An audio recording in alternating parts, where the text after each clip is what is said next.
I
want to thank you all for being here for the September meeting of the Johnson City Board of Education. I welcome you all. We always begin our meeting with a moment of silence. I ask us all to keep Dr. Sayers, one of our teachers who we lost this month, in our thoughts as we have our moment of silence.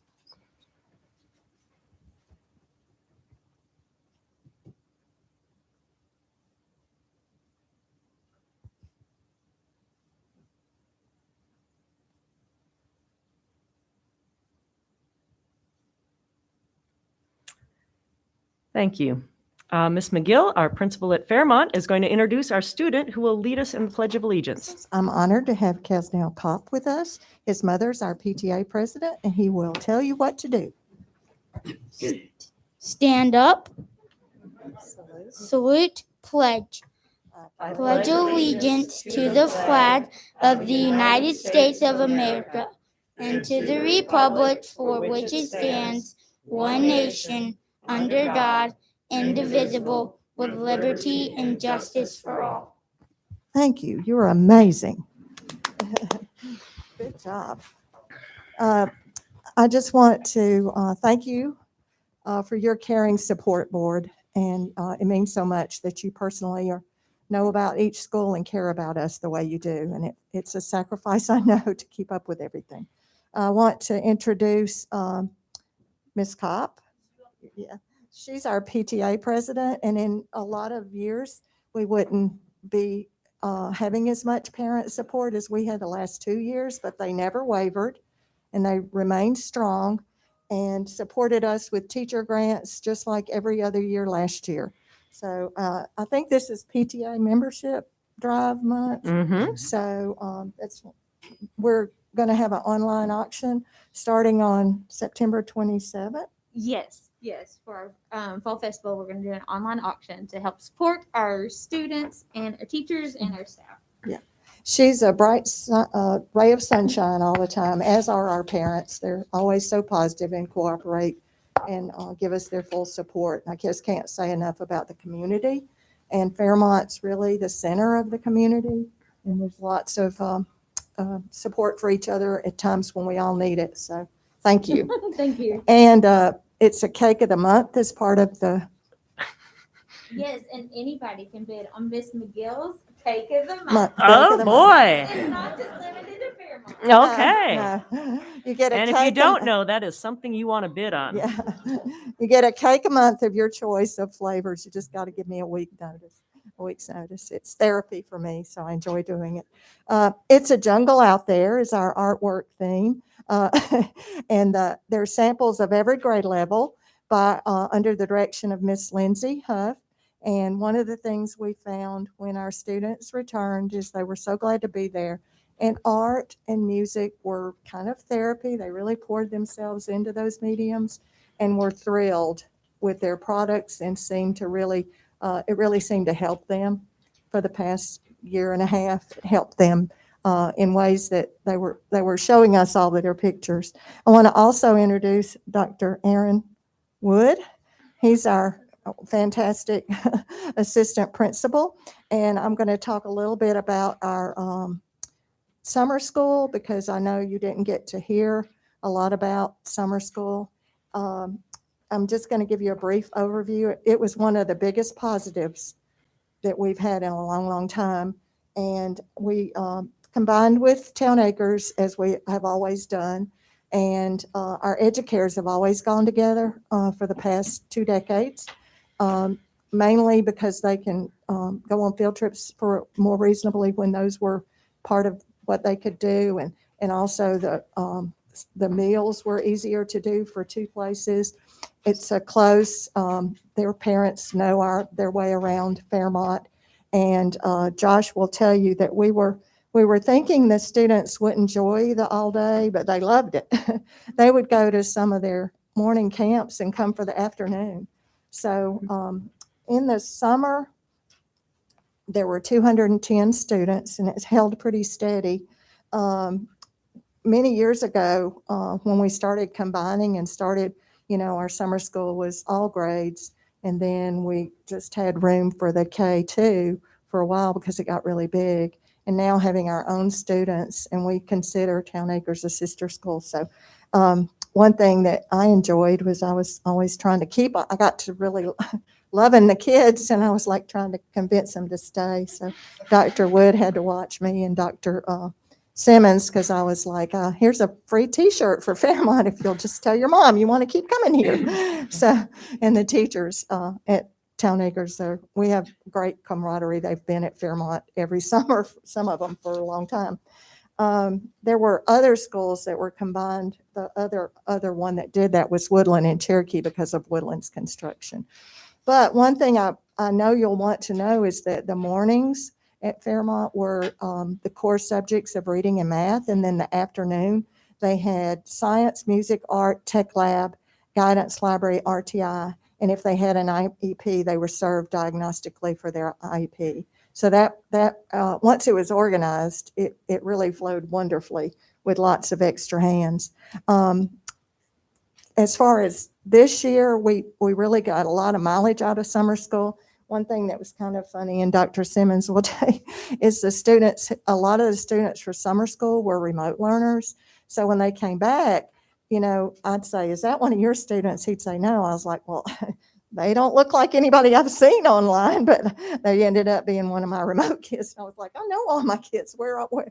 So it was good to have almost all of our remote learners. I think we probably had 90% of our remote learners came to summer school.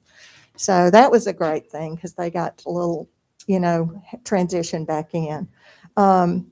So we were hoping, and I think that's a 2-year. I think Dr. Anderson had told me that's like will be a 2-year event like that. So each year we have school goals, and ours this year is to strengthen our after-school tutoring. Last year we were trying to keep the kids in cohorts, and we were trying to, make sure that we didn't have anybody who wasn't in the control of making sure we knew who they'd been in contact with. So we're hoping to build back up and get our after-school tutoring even more strengthened, and then to assure that we keep working on our achievement and growth high expectations. And I'm sure at time to time, Dr. Barnett fills you in on the data. We're grateful for the caring support of the central office leadership, and most of all, Dr. Barnett. All of the exemplary achievements that you hear almost daily from students and staff and people in our system come because of that creation of that climate and atmosphere.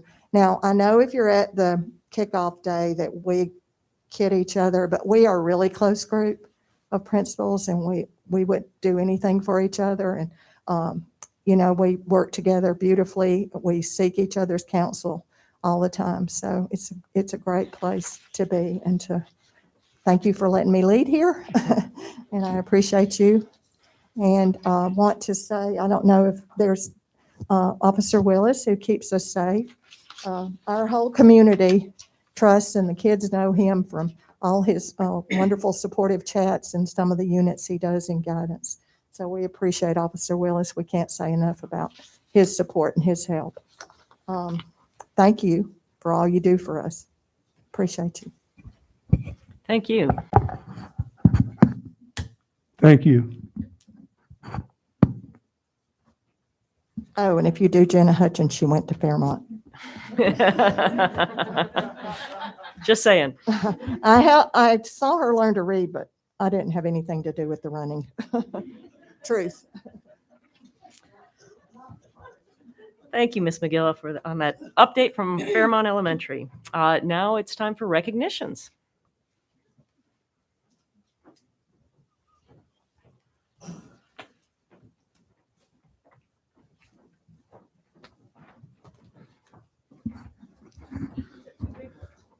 And as a matter of fact, Jenna Hutchins is on this list. We have 2 recognitions this evening, one a student, one of our teachers. We want to begin by recognizing Jenna Hutchins. Jenna most recently was named USA Today National Cross Country Runner of the Year. Additionally, she is a 2-time Tennessee Gatorade Runner of the Year, 2-time cross country state champion, and has set numerous records and earned numerous awards. More importantly, Jenna has exemplified excellence in the classroom, as evidenced by her 4.26 GPA.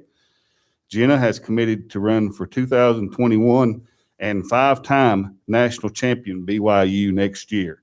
This evening, we recognize Jenna for her performance in both the classroom and on the track. Congratulations and best of luck to Jenna if she's here.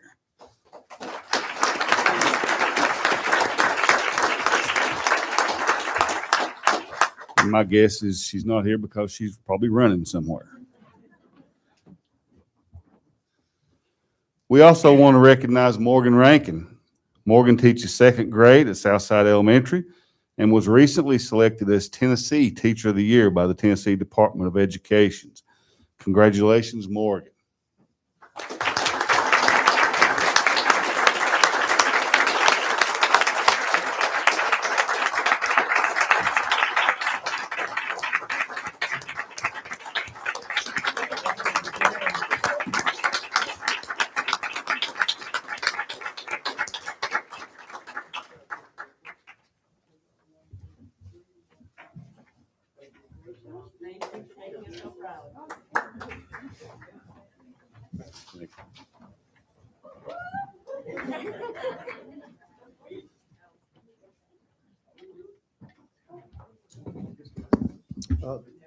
Ms. Rankin, would you please come back to the front?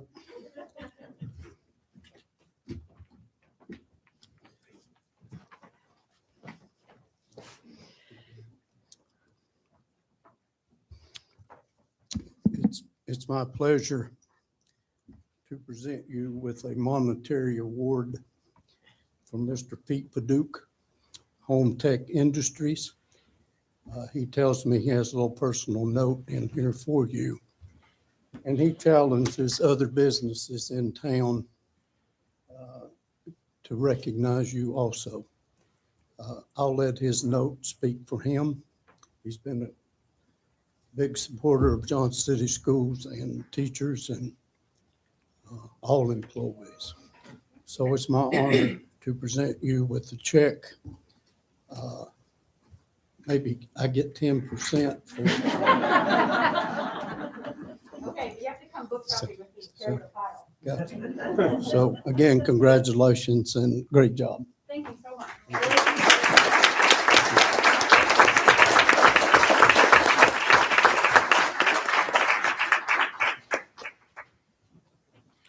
Thank you. Those were two major recognitions tonight. That's great. We're so proud of our students and our teachers. Next on our agenda is the adoption of the agenda. Are there any changes or additions?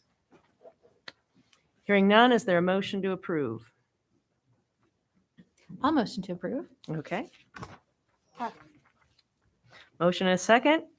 All those in favor say yes. Yeah. Any opposed? All right, thank you. That brings us to the correspondence, delegations, and communications. I'd like to say before we start, we have, I think, 7 people signed up to speak with us tonight. I know that there's some passionate people that some real strong feelings about what you're going to say. It's important for us to remember we're all here. The common ground is we're all here to do what we think is best for students. And I know everyone here believes strongly that their opinion is the correct one. I promise that we will listen respectfully as you address the board. I ask that you give each other that same respect as people are speaking without calling out or making noises while other people are talking. So please remember that and be respectful of each other as you speak. The first person, by the way, you have 3 minutes to speak. As always, we listen to you. If there's follow-up that needs to be done, that will be done. We do not respond or engage with you at this time. We're here to listen to you. So first on our list is Mary Ann Jaden. Is Mary Ann Jaden here? Okay, and when you come up, please give us your name and tell us how you're connected with the school. All right, Jason Hayes. Again, please come up, tell us your name and how you're connected with the schools, whether you're a parent or a city resident.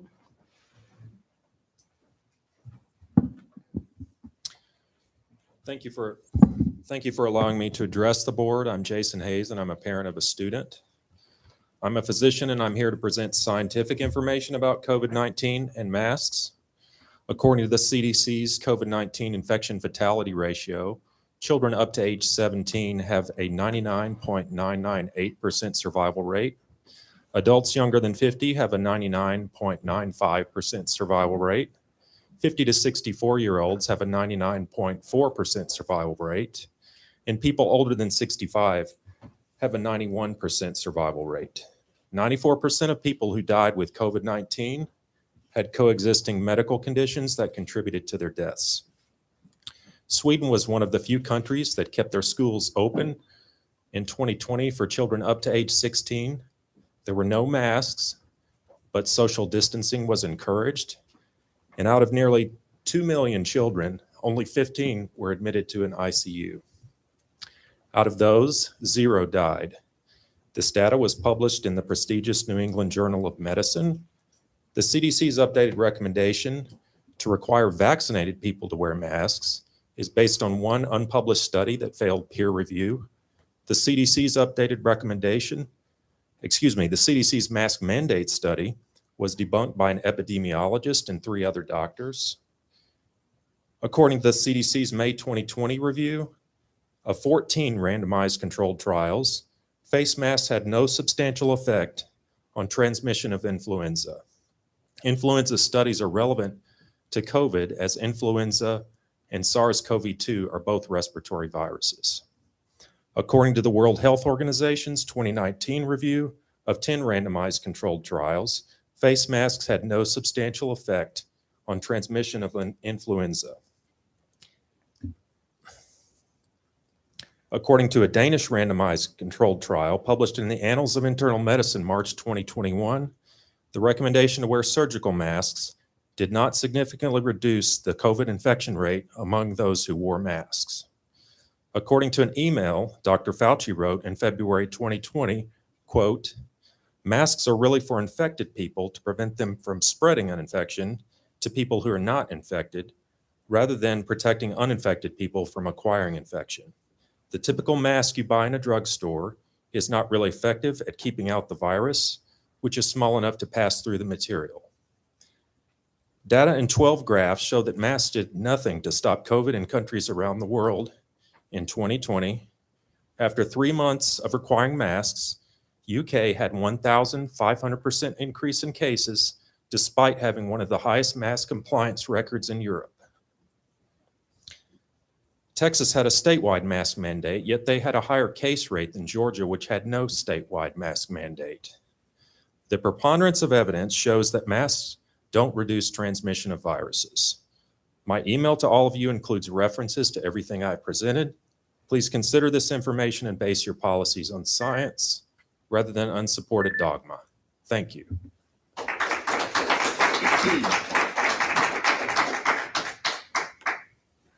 Thank you. Kendra Britton.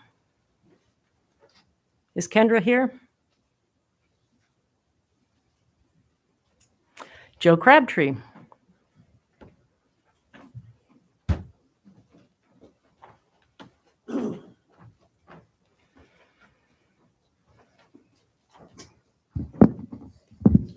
Good evening.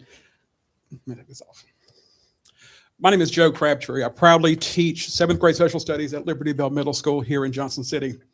And tonight I'm speaking to you as an individual and not as the president of the JCEA, because what I'm about to tell you is personal. I want to tell you about the hardest day of my teaching career in 17 years, and that was 2 weeks ago, on Tuesday, August 24th. You see, the week before, we had a large number of students in quarantine on our team, so much so that one of our classes only had 7 students out of 30.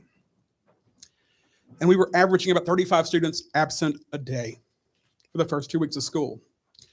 August 24th started off to be a great day because those kids were coming back to school. I'm sorry, Dr. Flora. By noon, Dr. Flora had come to my classroom or to our hallway to tell us some rather bad news, that we were going to have to close a classroom because of the number of COVID cases that were positive in a specific classroom. Turns out the class of students who would have to go home for 2 weeks were mostly the same students who came back that day. Sorry. By 2 o'clock, we called the students back to the classroom to deliver the news. Their reactions were severe and dramatic. There was no cheering. There was no celebration about having to be out of school. In fact, just the opposite. There was frustration, anger, disbelief, and sadness on behalf of the students. I was blown away by those reactions. It's not something you expect in middle school. So much so that I lost it. I began to cry. I couldn't speak. And for those of you who know me, that's unheard of. You see, the students want to be at school. They long to be in the classroom with their teachers and their friends. We even had one student who actually wrote a letter to us begging to come back to school. We talk about the mental health of our students behind the mask, but I would push back on that and say that our students would rather wear a mask to be at school than to not wear one and risk having to leave school again and being quarantined. You see, our students' mental health is greatly affected most when they cannot be at school. And our whole task is to keep them in the classroom. Excuse me. Can we talk about the mental health of our staff? I can tell you that personally, my own mental health has been greatly affected. Luckily, I have the insurance, I can seek the help. But our staff is greatly affected by this. My heart hurts every day when my students are in quarantine, when my students are beginning to come back. That's fantastic. But when my students are getting COVID, I worry every day about my students. And we've been averaging about 50 students absent a day right now. And I'm so excited that tomorrow's the day that my kids get to come back. But I still worry. I worry daily. It's a lot. It's stressful. But here's the thing. We're going to continue to push ahead because our hearts are in it for these kids. What I'm asking you to do, and I know I'm going to wrap up. I know I'm short on time. I need you to help protect these kids. I need to help protect these kids. We need the mask. The numbers have been going down for the past few weeks. We need to have it back in place. And Please so finish up. I'm going to stop there. Thank you. Thank you, Mr. Crabtree. Samuel Pettyjohn.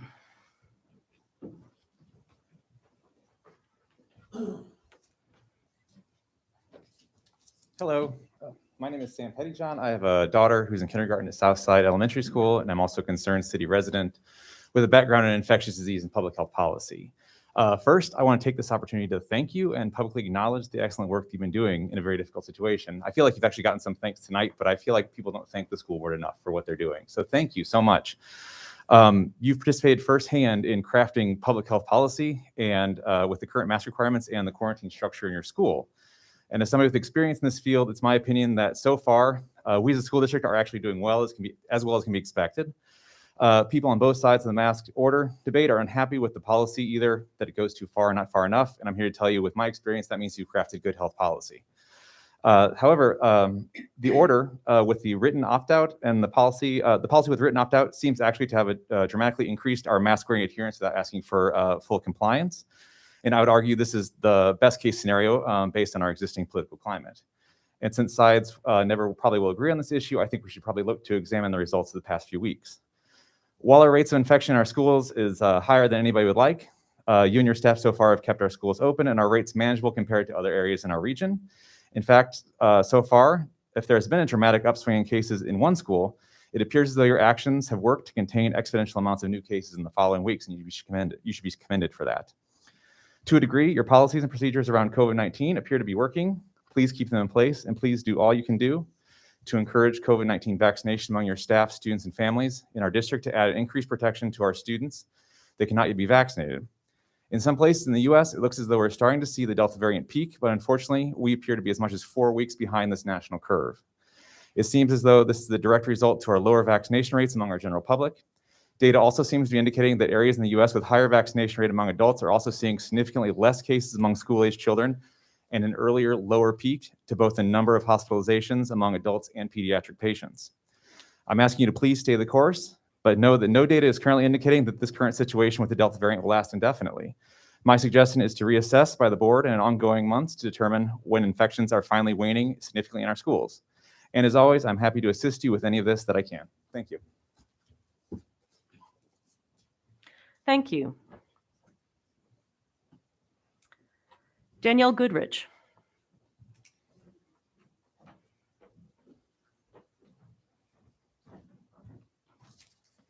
Thank you all. I'm a mom of 3. All 3 of them used to be in the school district. I've since removed 2 out of the 3. And we all want the same thing. We want our kids in school too, except for we see things a little bit differently. According to another superintendent in Elizabethton, only 5% of those who are quarantined ever test positive. That means we are quarantining healthy children, as you would have already removed the exposure. There are several doctors locally who have had 100% success rates with even hospice patients. Meanwhile, we're told to listen to those who have had terrible outcomes. They send sick people home with little to no guidance, and if they don't find one of these doctors, they end up on vents with 50% outcomes or less. It's a coin flip, with it being worse odds if you were elderly or obese. Well, the vaccine offers only 39% efficacy against the latest variant. We told you that would be the case last year, as the science. Your immune system is adaptable to variants. Synthetic immunity is not.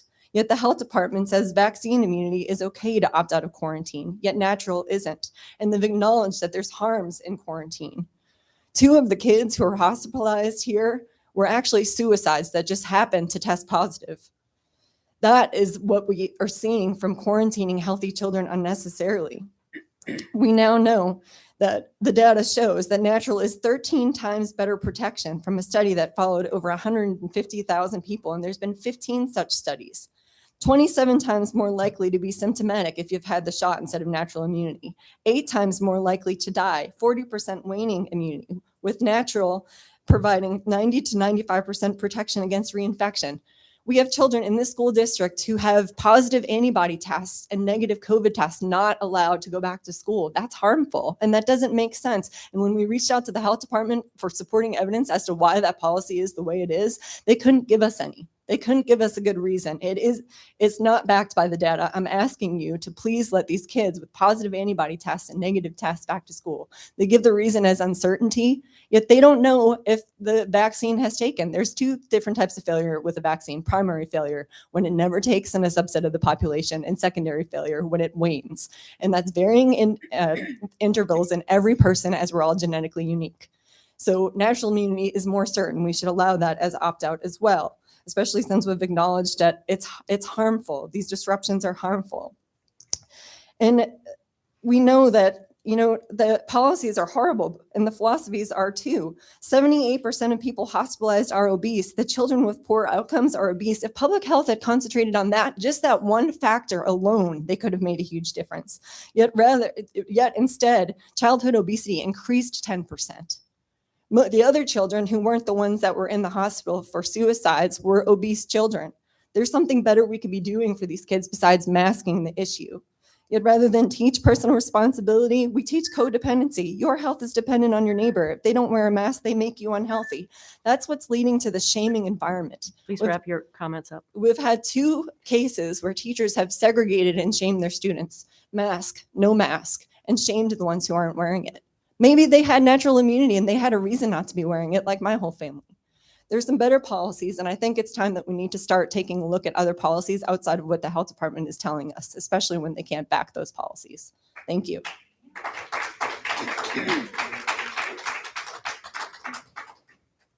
Kelly Irwin.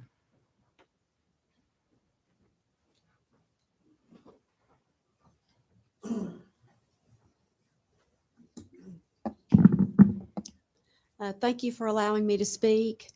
My son is a student at Indian Trail, and I have to say, last year I watched him. I listened to your teacher speak, and as a mother, I watched my son, who is healthy, wear a mask all year and come home exhausted every day from wearing that stupid mask.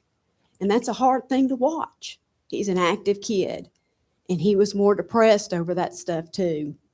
And the thing we don't ever talk about is the mask itself. What does it do to our children's health?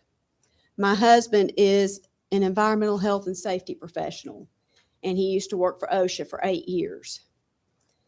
OSHA, for masks, they say that the healthy limit of carbon dioxide is 300 to 700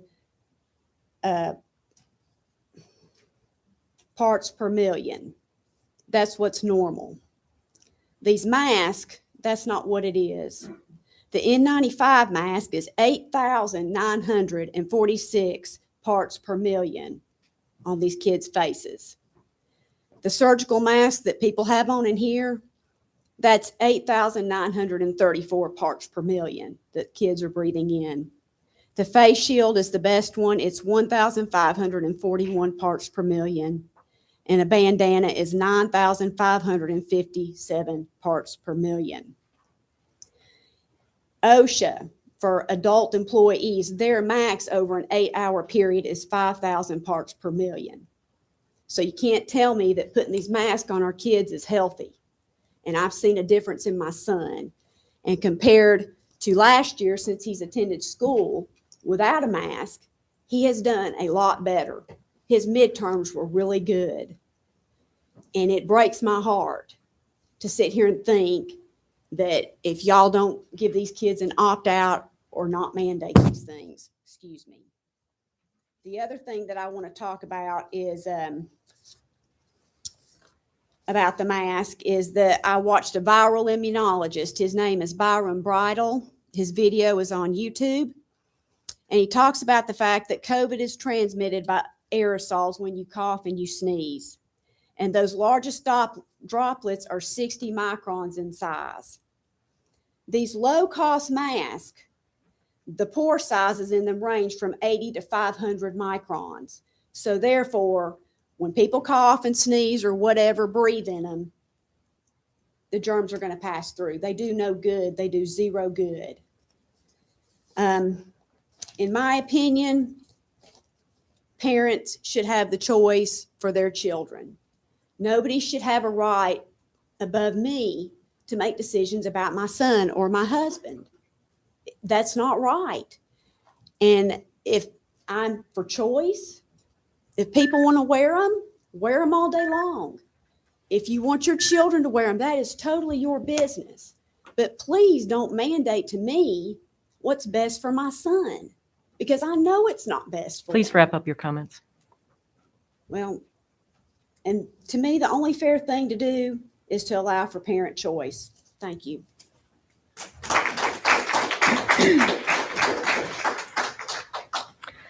That is my list of people that have signed up to speak tonight. Is there someone else that signed up to speak before noon today that was not on this list? Okay, seeing none, we will move on. Is there someone here from the PTA? We have a proclamation for PTA. Is there anyone here? I'm going to go ahead and read our proclamation then. I'd like to encourage everyone that is concerned with schools to join their school's PTA or all the schools' PTA. We as board members will have an opportunity to join the citywide PTA. They usually are here to accept our checks. We'll make sure that we have an opportunity to do that soon. So this is the Johnson City Schools proclamation for PTA enrollment. Whereas the objects of PTA are to promote the welfare of children and youth in home, school, community, and place of worship, to raise the standards of home life, to secure adequate laws for the care and protection of children and youth, to bring into closer relation the home and school, that parents and teachers may cooperate intelligently in the education of children and youth, and to develop between educators and the general public such united efforts as mental, social, and spiritual education, and whereas parents, teachers, students, government officials, community leaders, and all other citizens are needed to provide concerted and sustained efforts in these objectives, if these objectives are to be achieved, and whereas membership in PTA is a proven method and forum through which to organize and pursue such efforts, therefore be it resolved that I, Kathy Hall, Chairman of the Board of Education of Johnson City Schools, do hereby proclaim the months of September and October 2021 as PTA membership enrollment months in Johnson City, and urge all concerned and interested citizens to join a local PTA unit. And we will give that to the PTA and have an opportunity to join ourselves.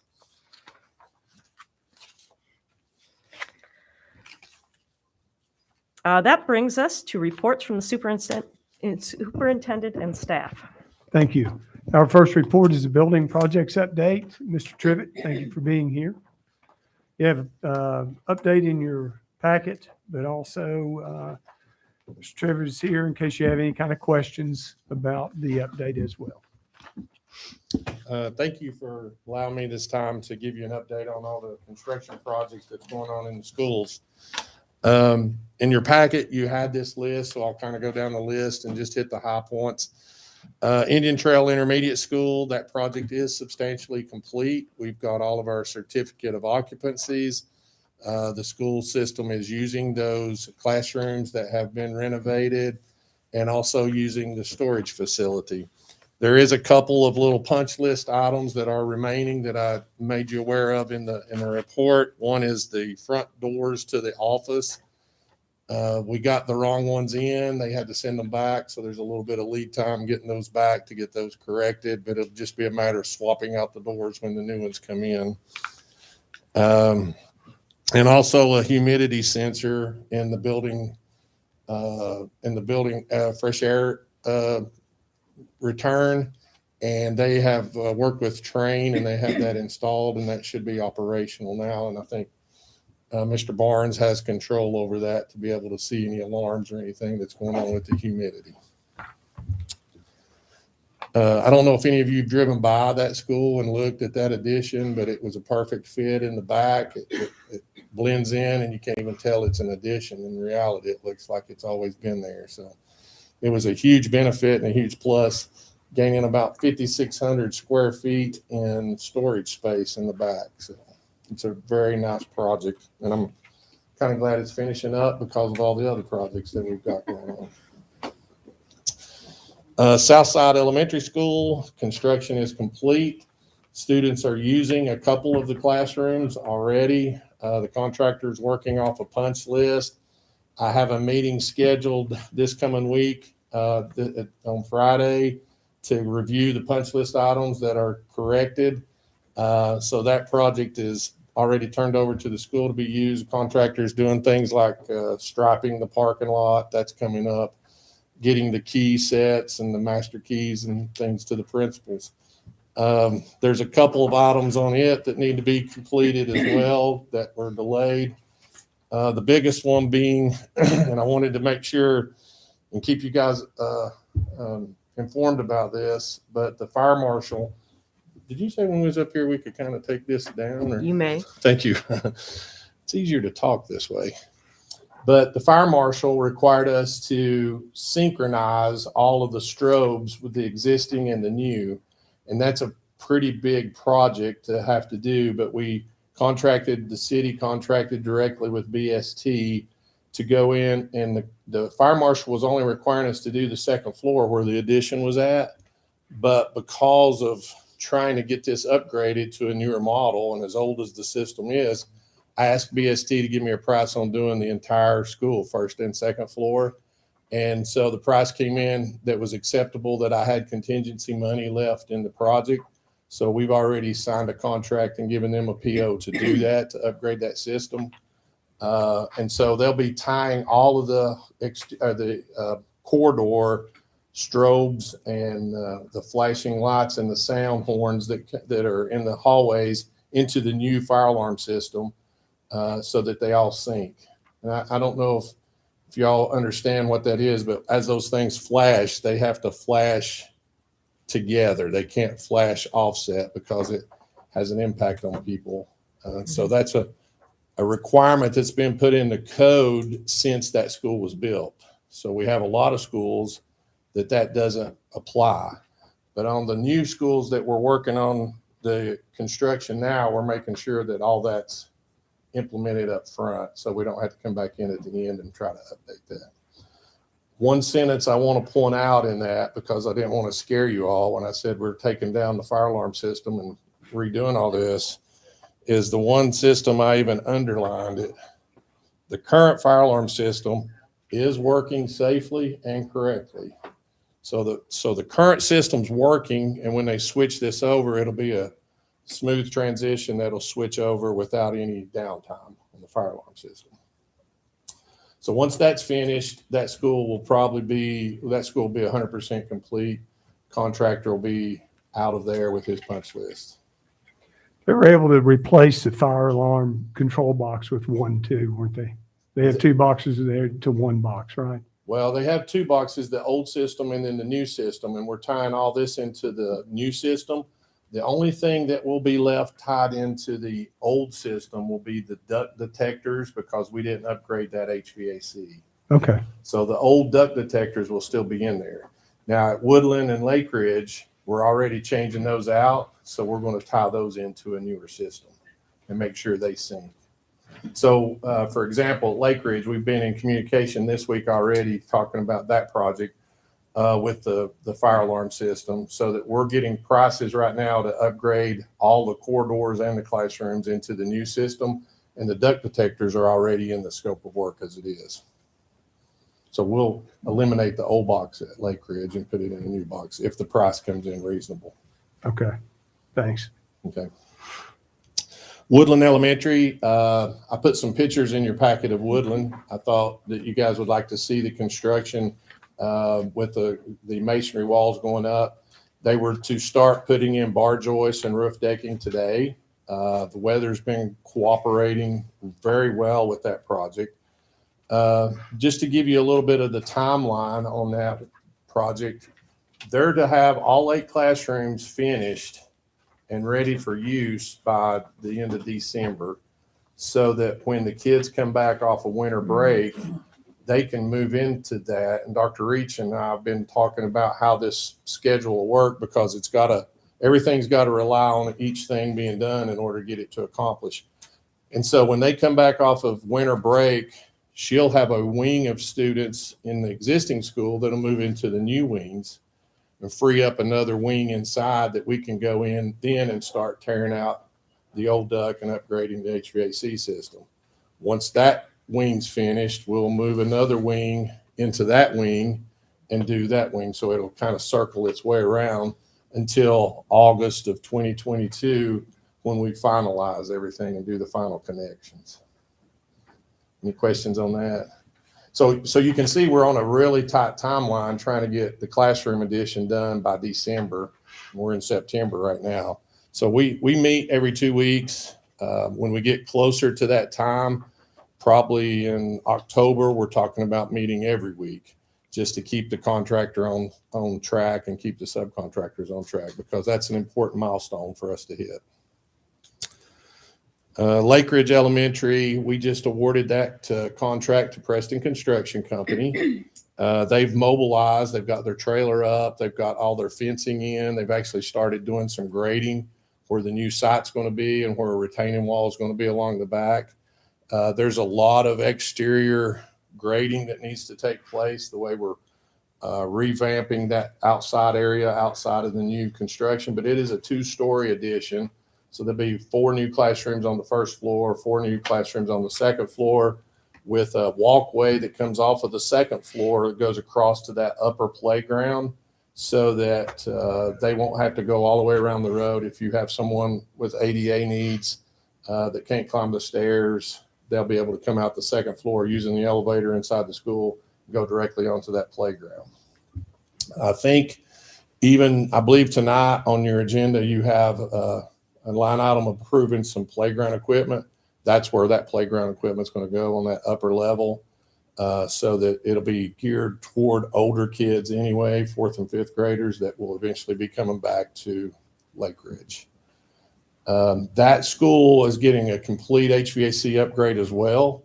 So timelines are very important for us, but we already know, because of how late it was getting started and because of the climate we're in with construction right now and lead times, that we're not going to have that school ready for 5th graders in the fall of 2022. So we've made alternative plans for that, so that the contractor can continue to work, but we're going to still kind of keep them pushing and keep them on their schedule so that we can still rotate kids around inside. Once the addition's done, we'll start that hopscotching inside the school to upgrade the HVAC system. And then we're also going to take advantage of, and at both schools we're going to do this, take advantage of every time there's a break, like fall break, winter break, and then definitely summer, and try to get as much done as we can do. We're going to not make the same mistake that we did make at Woodland, and I'll be the first to admit it, that we did make a mistake there in the summer by biting off more than we could chew, trying to get done. And it really pushed us to the boundary when school was getting ready to start back, trying to get everything tidied up and get school started back in. So we're going to be very cautious and conscious of that fact that both of those schools here on out, that we allow ourselves enough cushion to get those things done so that teachers can set their rooms up and have everything clean and ready to go when school starts back. Town Acres Elementary School, we had some issues getting a PO issued for that, but we do have that issued now from the city. It was about $9,000 to do the design and the construction specifications. So Thompson and Litton is working on that design so that we can put that out to bid. They should have that pretty quick. I'm really hoping that they get that to me to review, and then we can go through purchasing and get it out to bid before the end of this year so that we can get, even if it's the first of next year that we've got construction going on, that we can get those pods closed in for safety and security purposes. But that project's in design right now. You just don't see anything happening on the ground. The Science Hill High School lab, the science lab renovations, the city's approved the architectural expenditure for that project. It's Miss Leah's got it now to issue the PO. She's gotten approval from the state for that project to qualify for the ESSER funds. So they'll begin designing that project. It'll take about 4 months. That's a pretty major undertaking when those science labs up there have not been touched since originally installed. So we're looking at hazardous abatement for everything that's up there. So we start off with a clean slate. We're looking at new flooring, new ceiling, everything to upgrade those to a modern science lab that you would expect to see at Science Hill High School. We're hoping that after the first of the year, in the 4 months when it takes them to design it, that we'll be able to put it out to bid and get a good contractor and then kind of get set up so nearly when school's out, they can kind of get started on that. But that'll be another project that we'll have to work with the principal on freeing up certain modules of it and completing it in chunks as we go through it, working around the students as they're in class. Mountain View Elementary, the HVAC upgrade.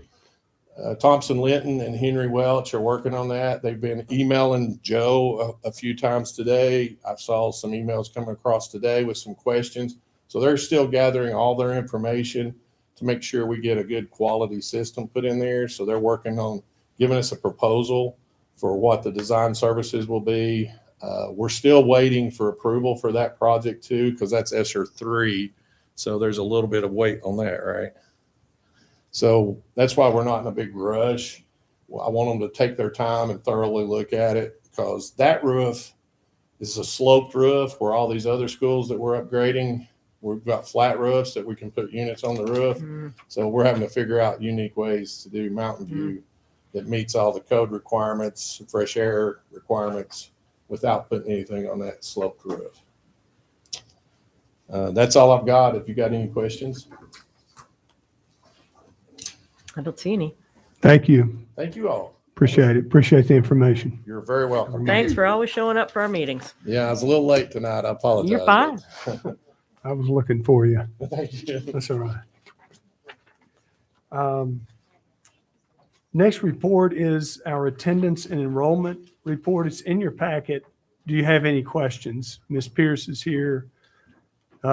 If you have questions about the report, it includes tuition number comparison between last year and this year. Also, some comparisons of homeschool numbers. As you can tell, our homeschool numbers have come back down considerably. And then the difference between enrollment last year and this year. I think the bottom line is we've grown 68 students at this point from right. over last year. Grown 68 over last year, and the high school is up. The high school was up last year, and it's down just a little bit. Indian Trail, and we've got some areas where we're down, some areas up, but that's kind of a normal progression for a school year. I and think it's the an biggest odd year. difference is the virtual academy. So The we virtual academy is also That being something that took another some students school. out. Mhm. Any questions about enrollment numbers or tuition? Okay. Okay, thank you.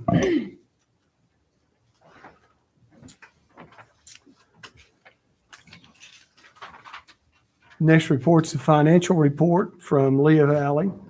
It is the report ending June 30 and July 31st, 2021. We'll start with June. Presented to you is the unaudited financial report for the year ending June 30th. These are not the final audit figures. When we get the audit, we'll present that, but there shouldn't be any major changes. Revenues for the year ended at $81,330,000. This was $2.8 million above budget. As you look, you'll see that sales tax revenues came in $2.8 million above budget. We do not amend the budget for sales tax because that affects our maintenance of effort. We always just amend it when we do initial budget. We did for 21-22 increase sales tax revenues budget conservatively at $851,000. We'll continue to watch sales tax revenues. When we were going through the budget process, there was a lot of speculation with the city, and they felt like they need to be conservative, thought we might see a dip. The essential employee child care program did end at the end of August. Our EduCare programs benefited from that and saw increased revenues of over $350,000. So we'll be watching to see if we see any dips in sales tax revenues with that program ending.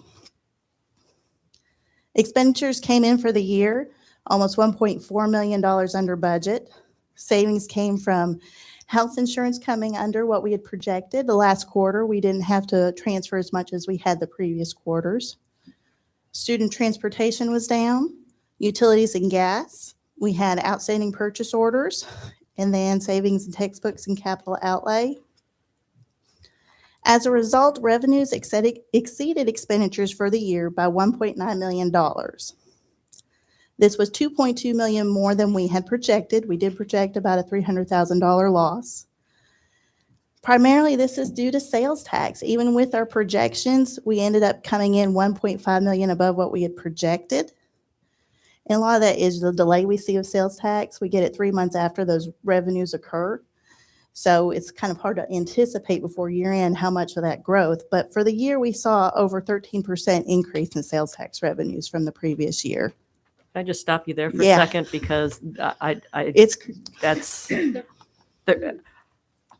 don't know if Mr. Hager in his tenure has seen a 13% increase of sales tax from one year to another. That 8%, but not 13. So usually if we have a 4 or 5% growth, that's huge. And so to have a 13%, and I think that most likely, and I'm speculating, but during COVID, when we all expected to see a big dip, the thing that kept us afloat was those online sales taxes. And now that regular sales taxes coming in and we're getting online, I think we're seeing more growth than we certainly expected. So Yes. Fund balance for the year ended at $10,208,000. This is $2.5 million below the board target fund balance, but like I said, it's $2.2 million above what we had thought we would be at. So we're in a much better position than we thought we would be in a few months prior. So are there any questions on the June financial report? Leah, we talked about doing extended COVID-19 days for employees and are going to revisit that in the upcoming month. But we're really, one of the things we have to look at are how that's funded. It'd be funded differently than we funded it last year. Do you have any kind of ideas of what we might be able to do with that?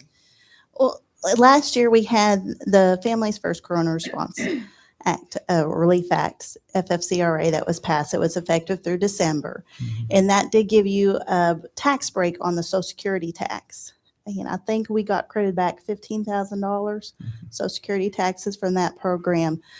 The additional costs comes, I would think, just additional staffing, because if they had leave, we would already be paying it as well. Now, if there's somebody that has no leave and has to go with unpaid leave, that's going to be an additional cost to us. And that's our biggest concern, our staff members that new to our system, maybe new to the state. One of the things about sick leave in the state of Tennessee is that you can carry it with you. I worked in 5 different systems and I carried it everywhere I've gone with me. So we have a real concern for our employees who are new to the system and new to the state. And if they have to miss, we just don't want people to get into a hole. So that'll be something that we'll look at probably in the next month or so. Will you So bring look us a at- recommendation And at our I'll next look to meeting? bring in a recommendation next meeting. Okay. All right. Thank you for that. Thank you. The next item is also Lehigh Valley, and that is our PEP. No, she hasn't done Oh. I haven't July done yet. July yet. Oh, There's not much to report in the month of July. There's a little activity. jumping ahead. Revenues received for the month of July totaled $3,003,000, and this was primarily sales tax and the city appropriation. Expenditures for the month of July totaled $3,006,000. We ended the fund balance at the end of July at $10,200,000. This time of year, we will start to see the fund balance and the cash account start to deplete. And after our first payroll that for the month of September, we just did last week, I can tell you today our cash balance is $2.5 million. Kind of give you an idea how much it goes up and down. We'll receive Washington County revenues this week, and then BEP comes in the middle of the month. But we do see some fluctuations and some dips this time of year. For July and August combined, $600,000 has been transferred to the insurance fund to cover claims from the self-funded plan. Johnson City Schools is obligated to pay those through December, and we've got budgeted $3 million. And that's what I've got for July.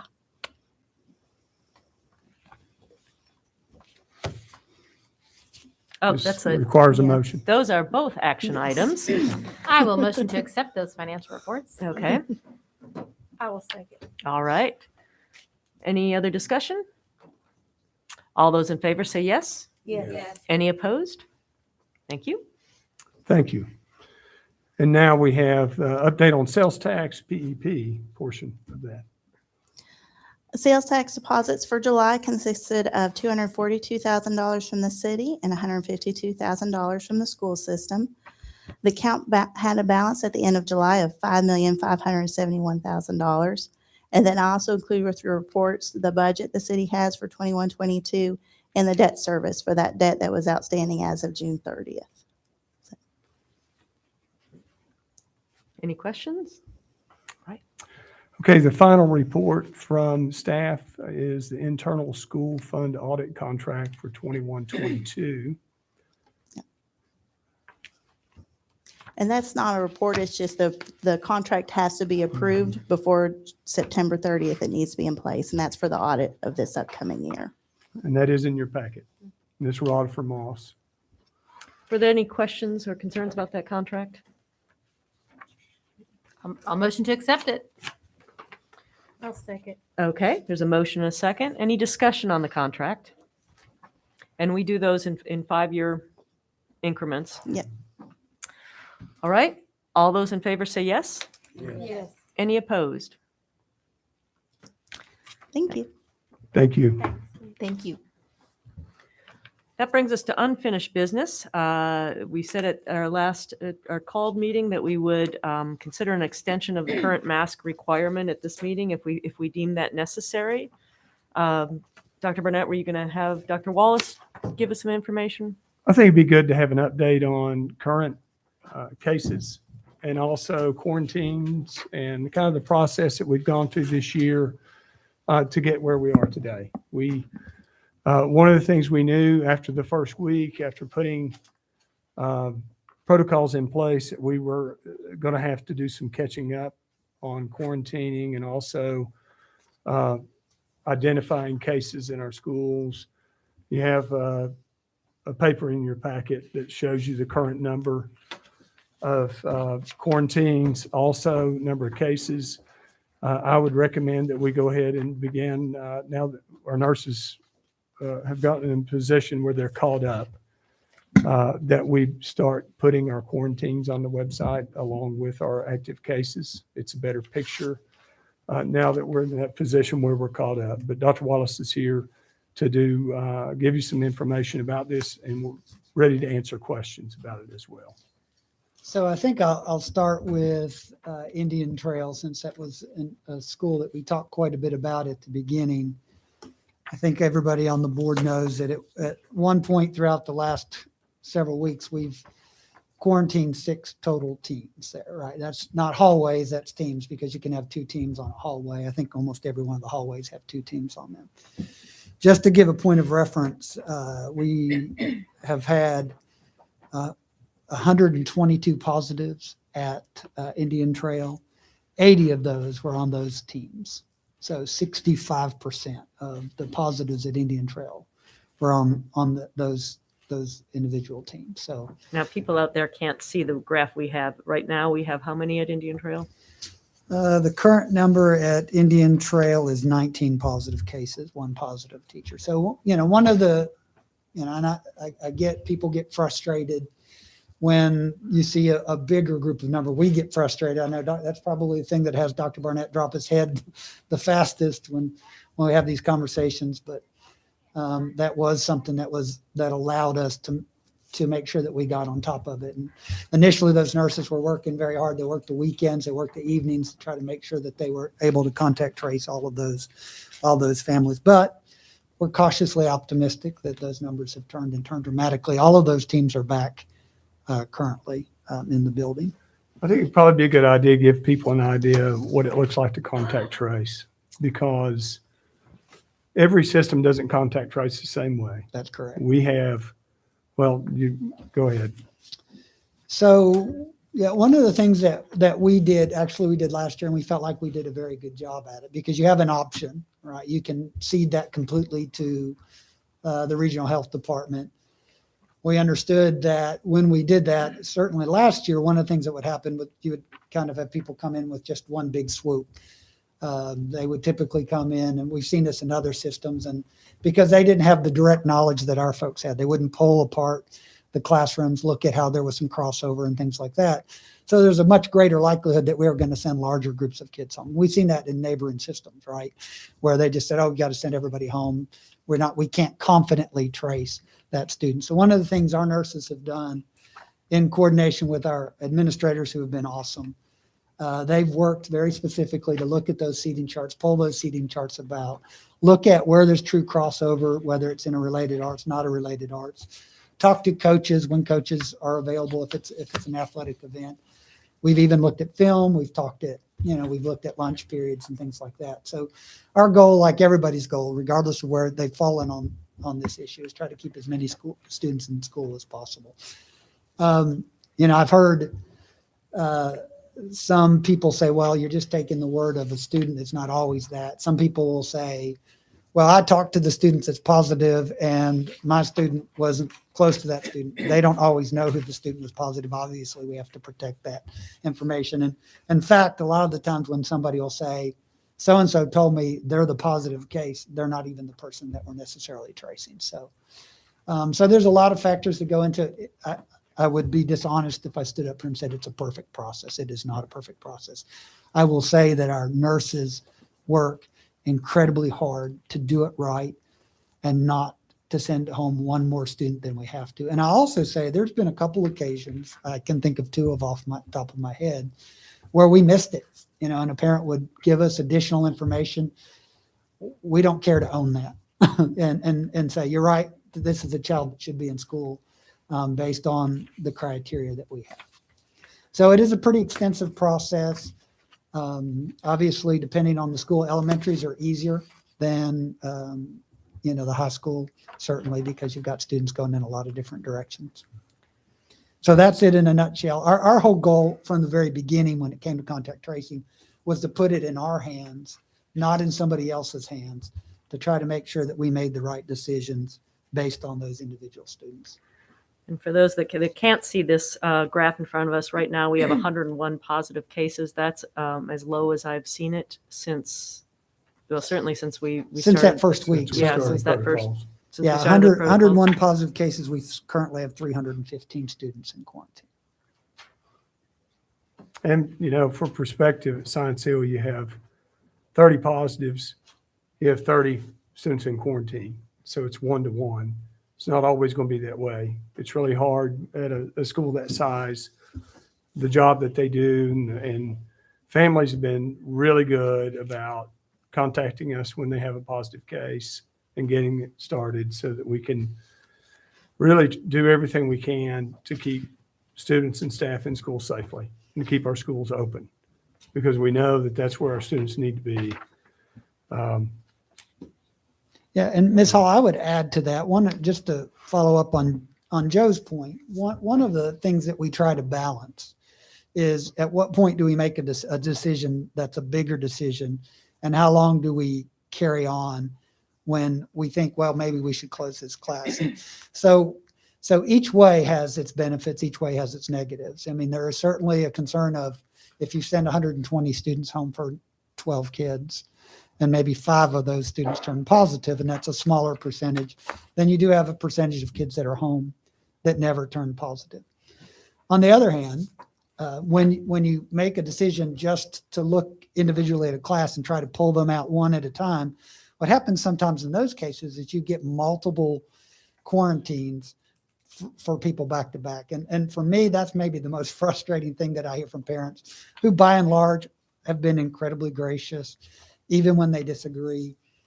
But it is really frustrating for a parent. Their student comes back 2 days and then they're quarantined again. And you're most likely to see that in a class where we're like, well, let's just wait and see if we really have to make this decision, where you're more likely to get on top of it, send people home for 14 days than you would be if you're doing it individually. So both of them have their benefits. Both of them certainly have their drawbacks. Ms. Simpson. How does this compare to last year as far as positive cases are concerned? So if you recall last year in August, September, we were just kind of starting on the epi curve. And I think you all have an opportunity to get the regional health updates that they send. So at this time last year, we had 11 positive cases. We currently have 110 positive cases in the school system. So about 10 times different. So it just depends on where we are in the peak process. And what was going on outside of school also was a lot different last year. Yeah, and I actually we have this year. So Carter, or I could give you Washington County's numbers from last year were 31 positives. This is just in the 5 to 18 here. So last year at this time we had 31 positive and 400. This year we have 498. And I'll say, just in the interest of full disclosure, because I don't want anyone thinking that I'm trying to cherry pick data. That's the data from last year is actually a week in advance. That was the closest date that they could get to this date this year. So as Dr. Barnett says frequently, what happens in our school, certainly we want to do our part in the school, but it also is going to mirror what's happening in the community as well. Dr. Carter, do you have something? Yeah. Have we considered looking at maybe some other systems, just what you said about the back-to-back quarantines and quarantining children that end up obviously not being positive? And I know that is very frustrating, but could we maybe start looking at some other systems or ways that we could limit that from happening? We do. So one of the things that I do, I'm one of the state safety mentors. So I have a group of people that I meet with weekly. So we talk about different things throughout the state in our group, but also locally, Jim Nash in Kingsport, he and I talk regularly. Sullivan County and I talk regularly. Elizabethton and I talk regularly. Right now, currently, each one of those systems are doing something a little bit differently. We do look at it. I think the discussion comes down to which pieces of advice are we going to follow? Because, and I think that's the discussion you have to get into. We liked this recommendation, but we don't like that recommendation. And what we did last year, which I think was very, and really probably more importantly for our administrators, what was easy for them, I hate to use the term easy because we don't want to do easy, we want to do right. But what it made it easier for them to understand was it was really clear cut. Here's what it is. Here's the rules we're following. So I think everybody could settle into that, and it was easier for them to grasp and communicate to their families. This year we kind of started out one way. We switched, which we felt was important. The board felt was important. So I think that's been a little bit harder for people to grasp. But yes, Dr. Carter, to your point, we I have those discussions all the time. And I know Dr. Barnett is in a superintendent group that talks about this weekly, Dr. Barnett. One of the things we would want to do is look at those protocols over time. So for instance, if you have a school system that just came out with a new protocol, might be Collierville, could be Maryville, could be anybody around us, then we would want to keep an eye on that and then talk to them about the impact that had positively for students. And was it just, did that protocol put people at risk?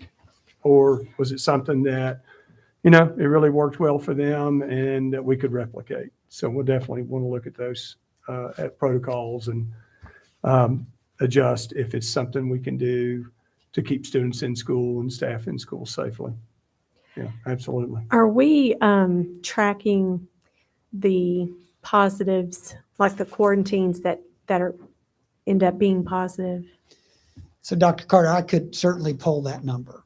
I just wondered what the percent. Yeah, are we doing that currently? No, but that would be an easy number to get. So you're asking, and I think it was to Ms. Goodridge's point, if we looked at the number of students that were quarantined and the number of students that tested positive after they were quarantined.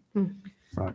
So we certainly could get that number. I guess, again, the question is going to be then, is there a threshold in that case that you're comfortable with? And also, I know from speaking to parents and getting some emails that some people, if their child is quarantined, even if they have some symptoms, they choose not to necessarily test at that point. That's because correct. they're quarantined. That's correct. Anyway. Essentially, yeah. Are you talking about a classroom closure? Which, remember, there's a difference between closure and a quarantine. So quarantine is, they've got those early opt-out options that test on day 5, come back on day 8. If it's a classroom closure, it's 14 days. So. Dr. Barnett, if I were to ask you for a recommendation about our current protocols, what would it be? What we're doing seems to be working. What I would recommend is that instead of reviewing this every month, that we just continue with what we're currently doing, reconsider that at a time when the rate in the community dropped significantly, or January. I'd wait. I just don't see the reason to come back every month and review protocols if this continues to be effective. And then if in the community we see a decrease before then, then we could certainly put it on the agenda and have that conversation. That's what I'd recommend. I think that we have everything in place. We're able to track things in a much better manner. And I think we're just hopefully we're going to see fewer quarantines and fewer cases, and we're stabilizing. But we had to stabilize, and our nurses worked so hard to get caught up, and so did our staff, and so did our families and our parents, just to in that support system to say, all right, let's do this, let's do it right. And I think this is a good indicator of what we're doing. And just to be clear, this board has voted that you have the ability to change protocols at any time unless it involves masks. Yes. So if you did learn of something that had been highly effective in another system, we would not necessarily have to do a called meeting to have you establish that.